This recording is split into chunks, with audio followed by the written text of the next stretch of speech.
Hello friends, मी Vishakha global online मराठीमध्ये आपल्या सर्वांचं स्वागत आहे. आजच्या व्हिडिओमध्ये आपण महाराष्ट्र स्टेट 2022 साठी पेपर 2 अर्थशास्त्र इकॉनॉमिक्स युनिटचं नाव आहे मॅक्रो इकॉनॉमिक्स आणि टॉपिकचं नाव आहे classical theory of output and employment.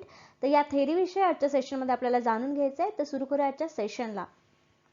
Session सुरू करण्यापूर्वी जे स्टुडंट्स महाराष्ट्र स्टेट 2022 साठी प्रिपरेशन करत आहेत किंवा या एक्झामला टार्गेट करत आहेत त्यांच्यासाठी पेपर 2 अर्थशास्त्रासाठी आम्ही एक कंप्लीट कोर्स घेऊन आलो आहोत. जे स्टुडंट्स अर्थशास्त्रामध्ये आपलं महाराष्ट्र स्टेट एक्झाम क्रॅक करू इच्छितात त्यांच्यासाठी हा कंप्लीट कोर्स खूप हेल्पफुल आहे.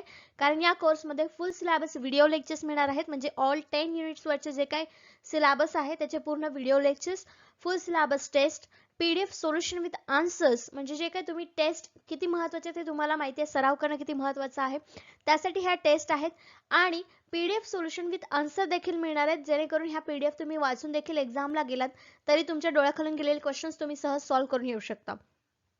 फुल सिलेबस नोट्स 10 युनिट्सचे मराठी आणि इंग्लिश दोन्ही लँग्वेजमध्ये नोट्स देखील प्रोव्हाइड केले जाणार आहेत या कोर्समध्ये. PYQs previous year question papers देखील याच्यामध्ये तुम्हाला सरावासाठी मिळतील. आणि सराव खूप महत्त्वाचा आहे. नोट्स, व्हिडिओ लेक्चर्स हे तुम्हाला हा कोर्स किंवा ही एक्झाम जी आहे ती क्रॅक करण्यासाठी खूप हेल्पफुल ठरणार आहेत. महाराष्ट्र सेट बरोबरच जे स्टुडंट्स नेटची प्रिपरेशन करत आहेत त्यांच्यासाठी सुद्धा हा कोर्स खूप हेल्पफुल आहे. अर्थशास्त्र या विषयाचा त्याची फीस फक्त 5000 रुपीज आहे. बोनस म्हणून पेपर 2 वर पेपर 1 चा सगळा मटेरियल जे आहे, full syllabus video lectures, 50 full syllabus test, PDF solution with answer, full syllabus notes, PYQs paper 1 च्या देखील इथे मिळणार आहे. म्हणजेच 5000 मध्ये तुमचा पेपर 1 आणि पेपर 2 चा कंप्लीट स्टडी इथे होणार आहे. तर लवकरात लवकर हा कोर्स जॉईन करा, जेणेकरून तुमच्या दोन्ही पेपरचा स्टडी 2022 ची एक्झाम टार्गेट करण्यासाठी उपयुक्त राहील. त्यासाठी तुम्ही हे ऍप्लिकेशन डाउनलोड करू शकता ग्लोबल ऑनलाईन युनिव्हर्सिटी नावाचा, किंवा दिलेल्या व्हॉट्सअप नंबरवरती मेसेज देखील करू शकता. आपल्याला स्क्रीनवर स्टेप्स दिसतात ऍप डाउनलोड करण्याच्या. अगदी 3 स्टेप्स मध्ये तुम्ही हे ऍप्लिकेशन यूज करायला स्टार्ट करू शकता. फक्त तुम्हाला प्ले स्टोर वरून ऍप्लिकेशन डाउनलोड करायचं आहे. लॉग इन करताना तुमचे डिटेल्स भरून तुमची कॅटेगरी जी आहे MS सेट पेपर 2 इकॉनॉमिक्स ती सिलेक्ट करायची आणि बाकी सगळे इन्फॉर्मेशन तुम्हाला मग चालू होईल आणि इझिली तुम्ही सगळे टॅब्स जे आहेत ते यूज करू शकता. इतकं सिम्पली ॲप आहे, युजर फ्रेंडली ॲप आहे जे तुम्ही स्टडीसाठी वापरू शकता. सुरू करतो आपण आजच्या सेशनला. आणि आजच्या सेशनमध्ये आपण बघतो आहोत classical theory of output and employment, ज्याला आपण उत्पादन आणि रोजगार थेअरी सिद्धांत असं म्हणतो. उत्पादन आणि रोजगार सिद्धांत. तर याविषयी आपल्याला जाणून घ्यायचं आहे. तर हे काही पॉइंट्स आहेत. The word classical economist was first used by the Karl Marx. हा जो वर्ड आहे आउटपुट अँड एम्प्लॉयमेंट, तर तो पहिले कोणाकडून यूज केला गेला? कार्ल मार्क्स यांच्याकडून. David Ricardo, JS Mill, Alfred Marshall, AC Pigou नंतर यांच्याकडून यूज केला. According to the classical economist, full employment is a normal situation and any deviation from his level is something abnormal which automatically tends towards the full employment. हे काय होतं? Classical इकॉनॉमिक्सच्या मते फुल employment ही normal situation आहे. सगळीकडे रोजगार जो आहे तो आहे असं इथे कन्सिडर केलेलं आहे क्लासिकल इकॉनॉमिक्सनी. Any deviation from this level is something abnormal which automatically tends toward full employment. कुठलीही ॲबनॉर्मलिटी जरी त्याच्यामध्ये आली तरी सुद्धा फुल एम्प्लॉयमेंटकडे ते घेऊन जाणार आहे असं क्लासिकल इकॉनॉमिक्स मानतात. आता या थेअरीचे हे अझम्पशन्स आहेत, ते अझम्पशन्स बघूयात आपण. फुल एम्प्लॉयमेंट विदाउट इन्फ्लेशन. इन्फ्लेशन इथे नसणार आहे आणि फुल एम्प्लॉयमेंट असणार आहे. म्हणजे बाजारामध्ये कधीही कोण बेरोजगार राहणार नाहीये किंवा त्याच्यामध्ये कुठली भाववाढ होणार नाहीये, इन्फ्लेशन येणार नाहीये, तेजी येणार नाहीये. हे तिथे एक अझम्पशन मांडलेलं आहे. Perfect competition in labour and product market. त्याच्यानंतर परफेक्ट म्हणजे पूर्ण स्पर्धा मार्केटमध्ये असणार आहे. क्लोज लेस फेअर इकॉनॉमी म्हणजे कुठलंही गव्हर्नमेंटचे इंटरव्हेन्शन याच्यामध्ये नसणार आहे. नो गव्हर्नमेंट इंटरव्हेन्शन, गव्हर्नमेंटचा कुठलाही हस्तक्षेप याच्यात नसणार आहे, म्हणून ह्याला क्लोज लेस फेअर इकॉनॉमी असं अझम्पशन्स मांडलेलं आहे. लेबर इज होमोजेनस म्हणजे जे काही लेबर आहेत त्या सगळ्यांचं स्किल आहे ते एकसारखं आहे, कोणी वेगळं नाहीये किंवा कोणाचं स्किल एक्स्ट्रा नाहीये असं इथं मानलेलं आहे. हे पण अझम्पशन आहे. Wage and prices are flexible. Wages आणि प्राइस जे आहे ते फ्लेक्झिबल आहेत, चेंज होत राहणार आहेत. Money wages and real wages are directly related and proportional. आता मनी वेज आणि रिअल वेज हे काय आहे माहिती आहे? जे नॉर्मल वेज आहे म्हणजे सॅलरी जी आहे त्याच्या खरेदीची किंमत जी आहे ती सेम म्हणजे रिअल वेज असणार आहे. ती वाढती. जसं की आपण इथे उदाहरण देऊया की 10 रुपयामध्ये आपल्याला एक निरम्याचं पॅकेट येतं 10 रुपयामध्ये, आणि हे आपले मनी म्हणजे सॅलरी आपली 10 रुपये आणि आपण एक निरम्याचं पॅकेट खरेदी करू शकतो. हे रिअल वेज झालं. पण आपली सॅलरी 20 रुपये झाली, पण तरी सुद्धा आपण निरम्याचं पॅकेट घेऊ शकत नाही, कारण ते आता 30 रुपयाला झालेलं आहे. मग या दोन्ही मधला फरक येतो. मग इथे रिअल वेज आपलं चेंज झालेलं आहे, जे इन्फ्लेशनमुळे चेंज झालेलं आहे. तर हे दोन्ही चेंज होऊ न देणं, म्हणजे जर मनी जेवढा वाढलेला आहे वेज म्हणजे सॅलरी जेवढी वाढली तेवढंच रिअल वेज पण वाढलं पाहिजे. तर हे प्रपोर्शनल असणार आहे, हे प्रपोर्शनल असलं पाहिजे असं अजम्पशन्स इथे मांडलेलं आहे. जे कधी शक्य होतं किंवा नाही, पण हे अजम्पशन्स आपण मानलं तरच ही थेरी लागू होते. ओके. लॉंग रन इथे आपण अजम केलेला आहे, मोठी म्हणजे लॉंग टर्म यूज केलेला आहे. Saving is equal to investment, जेवढी आपण सेव्हिंग्स करू ती सगळी इन्व्हेस्टमेंट आहे असं देखील आपण इथे अज्युम करणार आहोत.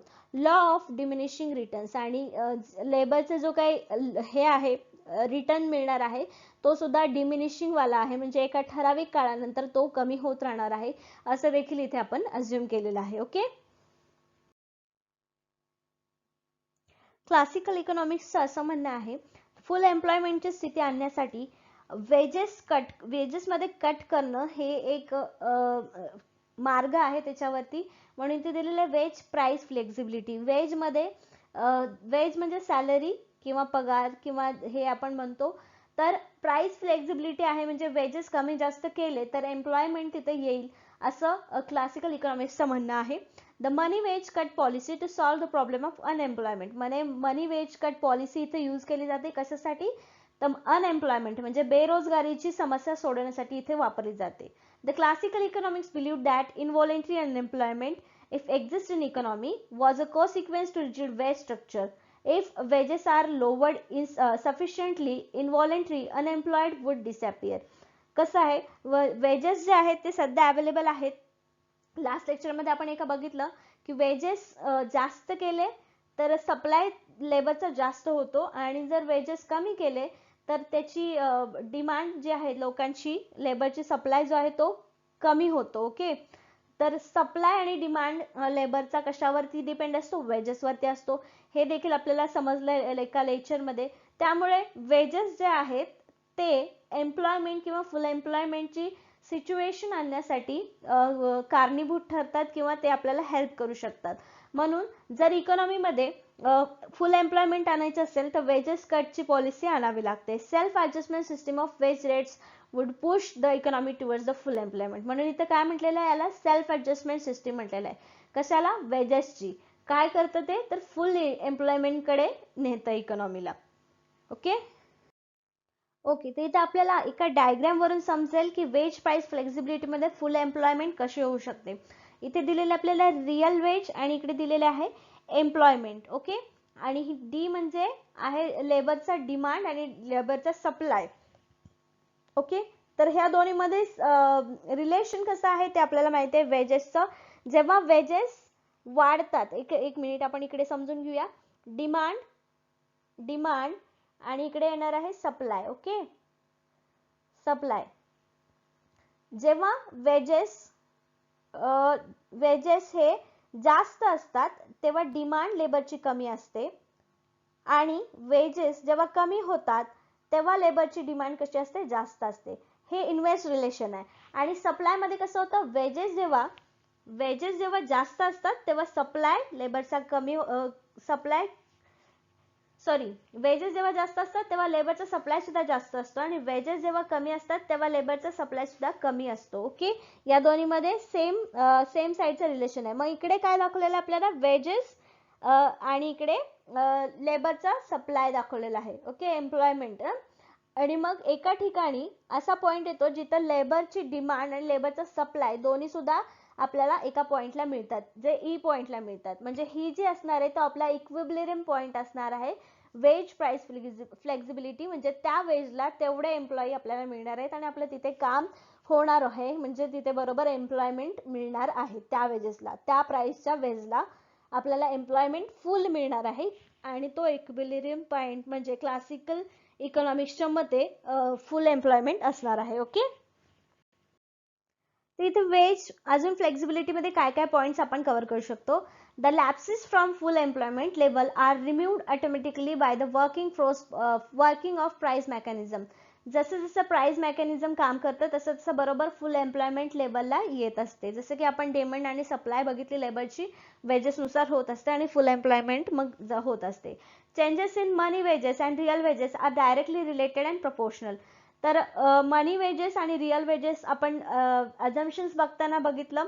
एक्झाम्पल घेतलं होतं निरम्याचं 10 रुपीज आणि 20 रुपीज आणि निरमा होता 10 रुपयाला, नंतर तो 30 रुपयाला झाला आणि ह्या दोन्हीमध्ये फरक आला. तर तो फरक न येता या दोन्हीमध्ये प्रपोर्शनली वाढ होत असेल तर तो फुल एम्प्लॉयमेंटला चांगला असतो.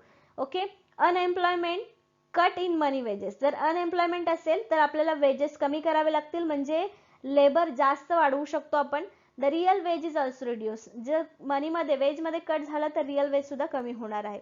Reduces unemployment. आणि ही प्रोसेस जर ही सिच्युएशन कशी होणार आहे, अनएम्प्लॉयमेंट रिड्यूस करण्यासाठी आपल्याला हेल्प करणार आहे आणि ऑटोमॅटिकली तिथे कशी येणार आहे, फुल एम्प्लॉयमेंट येणार आहे.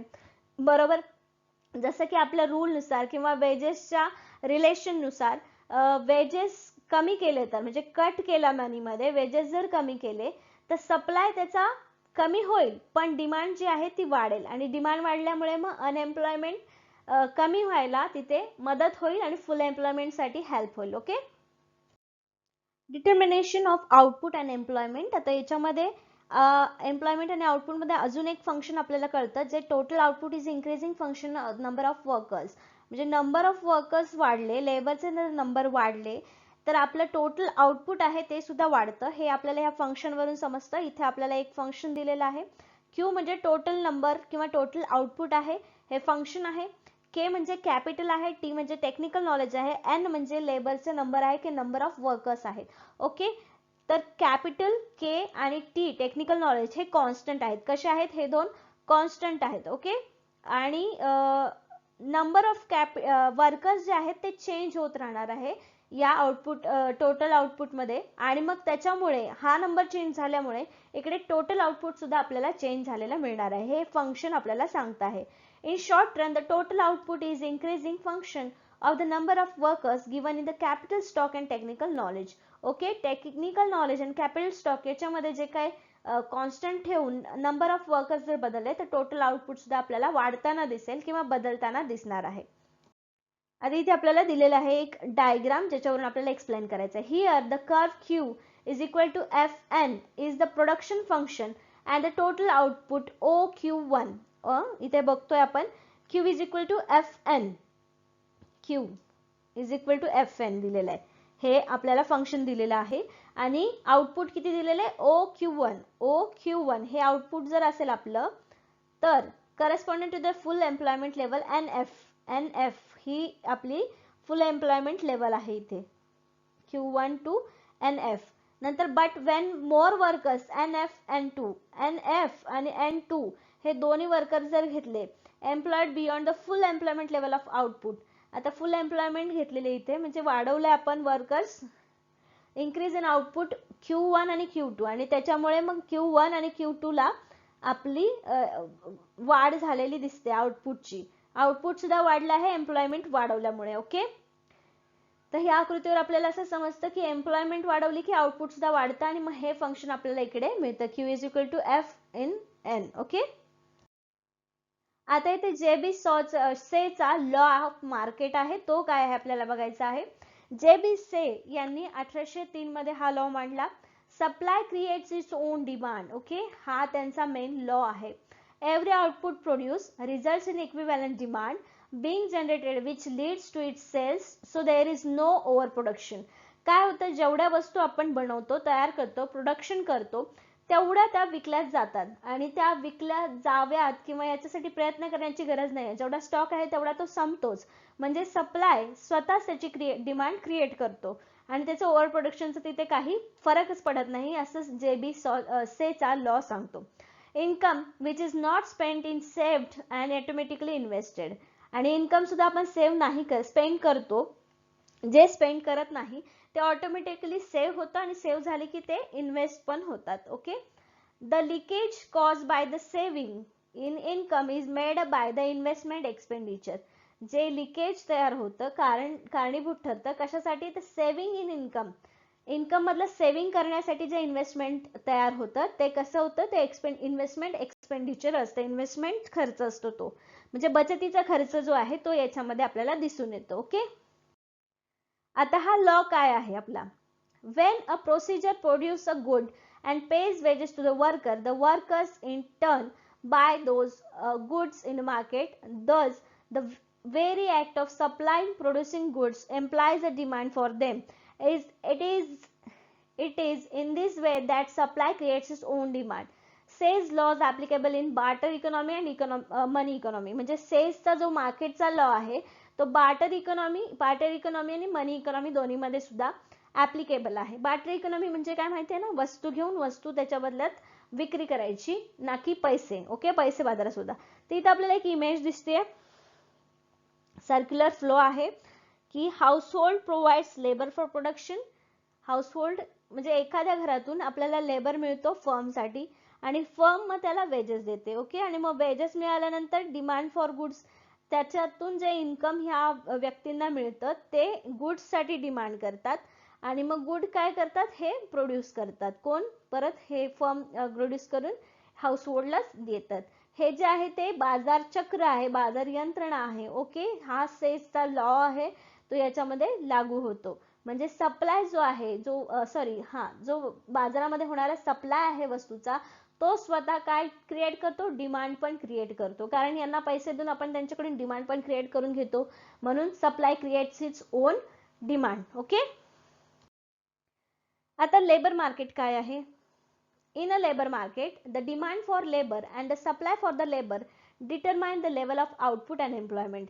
लेबर मार्केटमध्ये डिमांड काय आहे लेबरची किंवा लेबरचा सप्लाय कसा आहे याच्यावरून आउटपुट आणि एम्प्लॉयमेंटची लेवल सुद्धा आपल्याला समजते. ते आपण एका लास्ट स्लाइड मध्ये पण बघितलं आहे. The classical economist regard the demand for labour as a function of real wage rate. तर रिअल वेज रेटच्या फंक्शन नुसार डिमांड होत असेल लेबरची फंक्शन आहे. Okay. dn is equal to f म्हणजे wages prices, where dn is equal to demand for labor. dn म्हणजे demand for labor. f is equal to function, w is equal to wage rate and p is equal to price level. हे function आहे labour market साठीच. ओके. Labour market काय आहे बघितलं तर goods market काय आहे. The goods market is equilibrium where saving equals investment. आता हे गुड्सचं मार्केट आहे जिथे सेव्हिंग्स, जे आपण सेव्हिंग्स करतो ते इन्व्हेस्टमेंटशी इक्वल असतात. जे आपलं अझम्पशन आहे ते इथं आपण बघतो आहोत, म्हणजे S is equal to I. Okay. at that point of time total demand equals total supply and the economy is in a state of full employment. जेवढी डिमांड आहे तेवढा सप्लाय जर होत असेल तर इकॉनॉमी फुल एम्प्लॉयमेंट मध्ये आहे. म्हणजे जर लेबर, जसं की आपण बघितलं इक्विलिब्रियम पॉइंटला एम्प्लॉयमेंट फुल असणार आहे, कारण तिथे एम्प्लॉयची डिमांड पण तेवढीच आहे आणि सप्लाय सुद्धा तेवढाच आहे. अशा वेळेला फुल एम्प्लॉयमेंट आपल्याला बघायला मिळेल. According to the classicist, what is not spent is automatically invested. म्हणजे जे काही क्लासिकल इकॉनॉमिक्सच्या मते जे पैसे आपण खर्च करत नाही ते ऑटोमॅटिकली सेव्ह होतात आणि ते इन्व्हेस्ट होतात. Okay. Thus saving must be equal to investment. म्हणजे या प्रकारची सेव्हिंग जी आहे ती इन्व्हेस्टमेंटच असणार आहे असं या इकॉनॉमिक्सचं म्हणणं आहे. If there is any divergence between two, the equality is maintained through the mechanism of the interest rate. आणि ह्याच्यामध्ये इक्वॅलिटी जर मेंटेन करायची असेल तर ती रेट ऑफ इंटरेस्टनी मॅनेज केली जाऊ शकते. म्हणजे जर इन्व्हेस्टमेंट करायची असेल तर इन्व्हेस्टमेंटवरती जर आपल्याला इंटरेस्ट मिळत असेल तर आणखी इन्व्हेस्टमेंट वाढू शकते. ओके. आता goods market act to the them both saving and investment are the function of the interest rate. Saving and investment हे कशाचे आहेत functions, the interest rate. S is equal to I, saving is equal to investment. Okay. S is equal to function rate of interest, I is equal to function of rate of interest. To the classicist, interest is a reward for saving. Classical इकॉनॉमिक्सच्या मते interest हे reward आहे कशासाठी, saving साठी. If at any given period investment exit savings, जर इन्व्हेस्टमेंटनी सेव्हिंग्सला exit केलं एखाद्या पिरियडमध्ये the rate of interest will rise, म्हणजे काय होईल, त्यावेळेस जर सेव्हिंग पेक्षा इन्व्हेस्टमेंट वाढली तर इंटरेस्ट रेट वाढेल. The higher the rate of interest the higher the saving, जर इंटरेस्ट रेट जास्त असेल तर सेव्हिंग सुद्धा वाढेल, त्याला प्रोत्साहन मिळेल. अँड लोअर द इन्व्हेस्टमेंट, आणि इन्व्हेस्टमेंट कमी होईल. On the contrary the lower the rate of interest, the rate of interest कमी असेल, the higher the demand for investment fund, मग त्याचा जर इंटरेस्ट जर कमी असेल तर इन्व्हेस्टमेंट मध्ये जास्त फंड गुंतवला जाईल आणि सेव्हिंग्स कमी होऊन जाईल. तर हा इंटरेस्ट रेट वरती डिपेंड असणारा घटक आहे सेव्हिंग्स आणि इन्व्हेस्टमेंट. ओके. मनी मार्केट. आता मनी मार्केट काय आहे? The money market equilibrium in the classical theory is based on the quantity theory of money, which state that the general price level P in economy depends on the supply of money. The equation is MV is equal to PT. M is equal to supply of money, V is equal to velocity of circulation of money, P price level of output, P price level, T is equal to volume of transaction और total output. हे equation आहे आपल्याला, ज्याच्यामध्ये मनी मार्केटमध्ये मनी कसा equilibrium करू शकतो यासाठीचं दिलेलं फंक्शन आहे. ओके. इथे बघतोय आपण the total money supply MV जो आहे total supply equals the total value of output PT in the economy. PT. Okay. हे पी आणि पी1, एमव्ही आणि एम1 हे जे आहेत ते आपल्याला मनी सप्लाय दर्शवता आहे तिथे. Assuming V and T to be constant, याच्यामध्ये व्ही आणि टी जे आहे ते कॉन्स्टंट असे आपण अज्युम केलेले आहेत.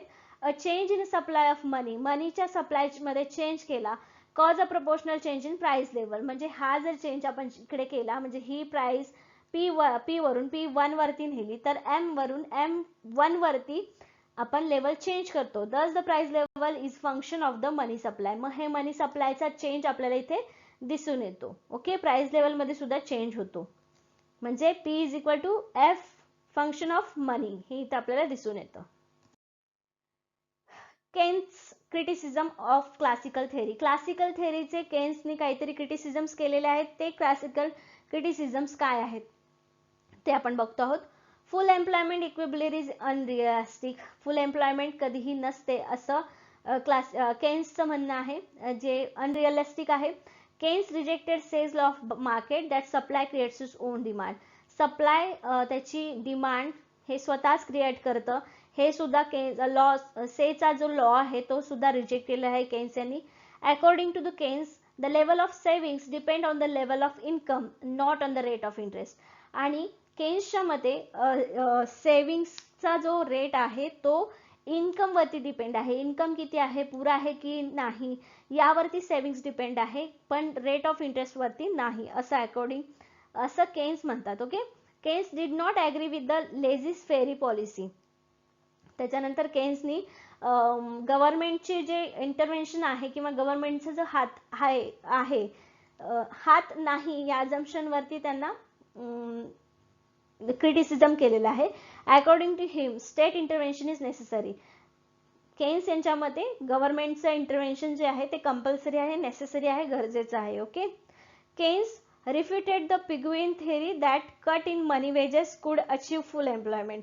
केन्सच्या मते पिग्युइन थेअरी जी आहे कट इन मनी वेजेस ही फुल एम्प्लॉयमेंट घेऊ शकते किंवा फुल एम्प्लॉयमेंटला प्रोत्साहन देऊ शकते. Keynes did not accept that there was a direct proportionate relationship between money wages and real wages. त्याच्यानंतर money wages and real wage मध्ये प्रपोर्शनेट रिलेशन आहे हे सुद्धा त्यांनी रिजेक्ट केलेलं आहे. Okay. In the long run we are all dead. आणि long run इथे आपण अजम केला होता या क्लासिकल थेअरीमध्ये, तर याच्यामध्ये आपण सगळे मृत असू किंवा लॉंग रन मध्ये हे सगळी प्रोसेस जी आहे ती खरी ठरणार नाही असं केन्सचं क्रिटिसिझम आहे. तर या थेअरीवरचे हे काही क्रिटिसिझम्स आहेत. ओके. तर अशा प्रकारे आजच्या सेशनमध्ये आपण काय काय बघितलं. Output and employment theory, classical theory of output and employment. Okay. त्याच्यानंतर त्याच्यामध्ये मग वेगवेगळ्या थेअरीज बघितल्या, गुड्स मार्केट बघितलं, मनी मार्केट बघितलं, सप्लाय डिमांड सेचा बाजारविषयक नियम बघितला. त्याच्यानंतर ह्या काही गोष्टी आपण आजच्या सेशनमध्ये डिस्कस केलेल्या आहे. नेक्स्ट सेशनमध्ये आपल्याला याच युनिटवरचा नेक्स्ट टॉपिक बघायचा आहे. आजच्या सेशनसाठी धन्यवाद.